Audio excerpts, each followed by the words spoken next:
இன்றைக்கி நம்ம ஜெய்ரேகா சேனலில் பார்க்க போகிறதுனா ஸ்வீட் கார்ன் சேலட். இப்போ அதுக்கு தேவையான பொருட்கள்: ஸ்வீட் கார்னை வேக வச்சு வச்சுருக்கேன், வெங்காயம், தக்காளி, பெப்பர் கொஞ்சம், சால்ட்டு கொஞ்சம், அவ்வளோதான். இதில் எந்த மசாலாவும் ஆட் பண்ணலை. இப்போ இந்த வேக வச்ச கார்ன் எடுத்து ஒரு கிண்ணத்தில் போட்டிருக்கேன். தேவையான அளவு இதை போட்டிருக்கேன். இப்போ அது கூடவே பொடியாக கட் பண்ண வெங்காயத்தையும் போட்டுக்கலாம்.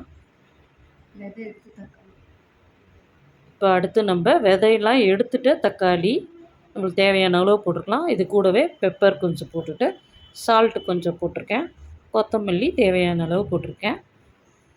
இது கூடவே கொஞ்சம் காரம் பத்தலைன்னா கொஞ்சோண்டு மிளகா பொடின்னு ஆட் பண்ணியிருக்கேன். இது ஸ்வீட் கார்ன் குழந்தைங்களுக்கு ஈவினிங் ஸ்நாக்ஸாகவும் கொடுக்கலாம். அதுக்கு மேலே ஓம்பொடி போட்டிருக்கேன். இது ரொம்ப உடம்புக்கு நல்லது, ஹார்ட்டுக்கும் ரொம்ப நல்லது, கண்ணுக்கும் நல்லது. இந்த கார்ன் நீங்களும் ட்ரை பண்ணி பாருங்கள்.